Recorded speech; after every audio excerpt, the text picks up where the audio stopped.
IPCA em outubro ficou em 0,09% e hoje teve boletim macro fiscal aí da Fazenda com PIB mais fraco. Vamos à análise agora então com o Felipe Serigati, economista da FGV Agro. Boa noite, bem-vindo, Felipe. Boa noite, Simone. Tudo bom com você? Joia por aqui.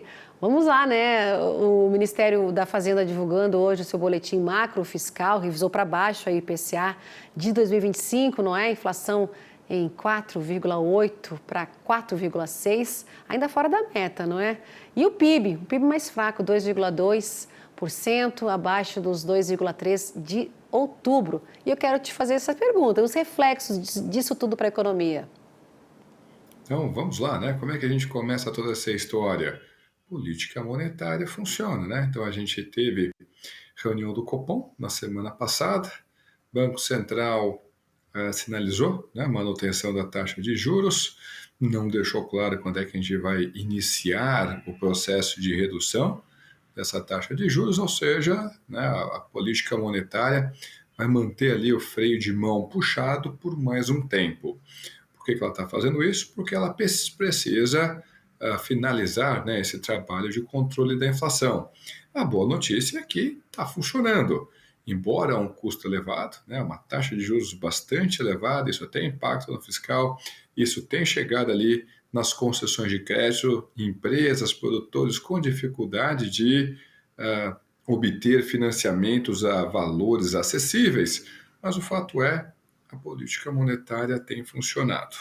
Então, tanto as instituições consultadas pelo Focus como o próprio governo agora, né, pelo Prisma Fiscal, têm revisado para baixo a inflação. Qual que é a contrapartida disso? Como é que o Banco Central consegue segurar a inflação? Justamente desaquecendo a demanda, o que naturalmente leva a um crescimento menor da economia brasileira. De outra forma, então, o que o Prisma Fiscal fez, diante dessa atualização publicada hoje, foi justamente aproximar mais os seus números da realidade. Então, a gente deve ter um crescimento menor do que estava sendo apresentado na edição anterior do Prisma Fiscal, assim como também devemos ter uma inflação mais bem comportada. Como você mesmo falou, 4,6 ainda é distante da meta, que é de 3%, e ainda operando acima do teto da meta, que é de 4,5%. É uma inflação mais comportada, né? O Índice Nacional de Preços ao Consumidor Amplo de outubro já teve esse recuo, não é? E puxados aí por alguns setores. Vamos lá. Vamos lá, né? O que explica né, a inflação menor do que o esperado, inclusive pelo mercado de outubro? De forma individual, foi justamente a energia elétrica, tá? Só que esse evento, naturalmente, ele é temporário. Do outro lado, você tem fatores mais estruturais, vamos colocar aqui algumas aspas, né? Em primeiro lugar, a inflação de alimentos. Então, a gente está observando a inflação de alimentos operando com desaceleração, o que é boa notícia, né, para os domicílios e, naturalmente, para o Palácio do Planalto. Nós também temos um dólar que ao longo dessa semana chegou a operar ali bem próximo de R$ 5,27.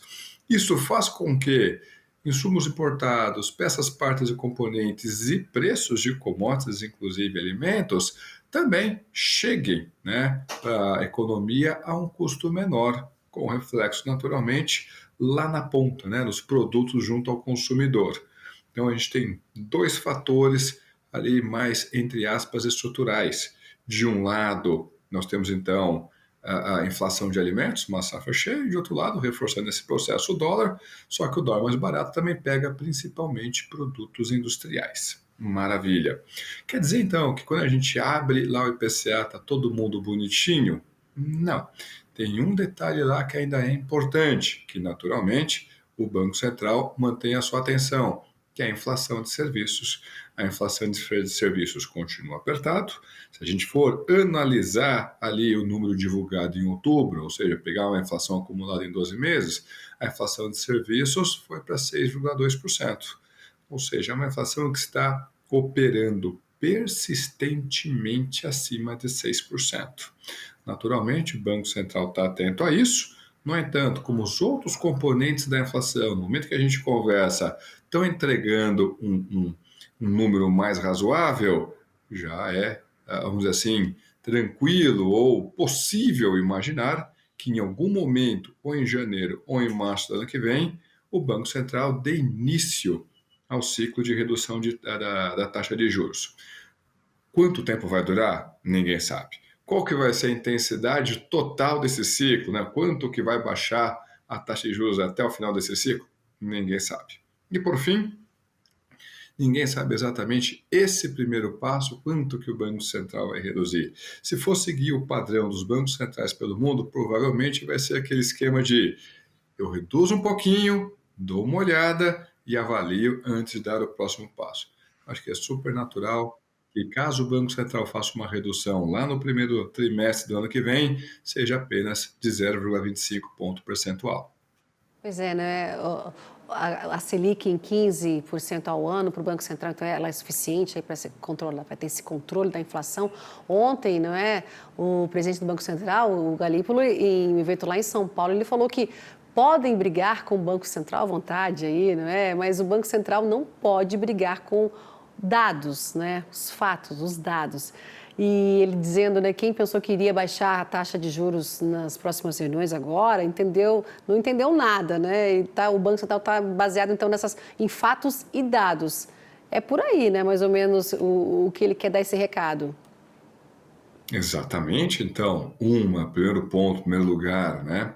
Então, a declaração do Galípolo foi muito boa, então é um recado importante, deixar claro para todo mundo, é o que se espera minimamente de um Banco Central, que ele vai olhar muito mais os dados do que ceder à pressão política ou, sei lá, a tentar assumir riscos de maneira desnecessária, supondo alguma coisa ali que não esteja nos números para o futuro, mas também não é só isso, né? E aí a gente via o Roberto Campos Neto fazendo esse tipo de declaração? Não, a gente não via. Por que não? Por causa da credibilidade.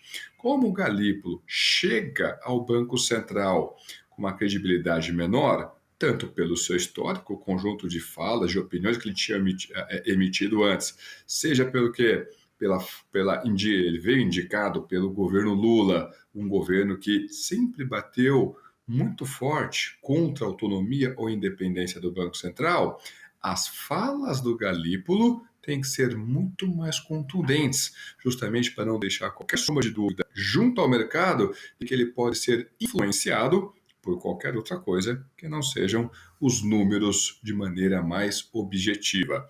De qualquer forma, a decisão da taxa de juros não é apenas do Galípolo, tem toda ali a diretoria do Banco Central, que vai compor o que a gente chama de Conselho de Política Monetária, o Copom, e, por segurança, esse conselho, né, com esse comitê, né, o Copom, tem feito o quê? Todas as suas decisões têm sido unânimes, ou seja, está sinalizando para o mercado ou para quem for necessário, olha, essa decisão é de todo colegiado, essa decisão não é de um único indivíduo, de um único diretor ou do próprio presidente do Banco Central. Essa é uma decisão de todo o board, de todo o Comitê de Política Monetária. Então, boa fala, ela é importante, acho que ninguém vai discordar disso, mas temos que reconhecer que uma parte, a importância dessa fala, também está na necessidade de que esse presidente do Banco Central esteja ali buscando credibilidade, uma credibilidade que ele não tinha quando chegou à presidência do Banco Central.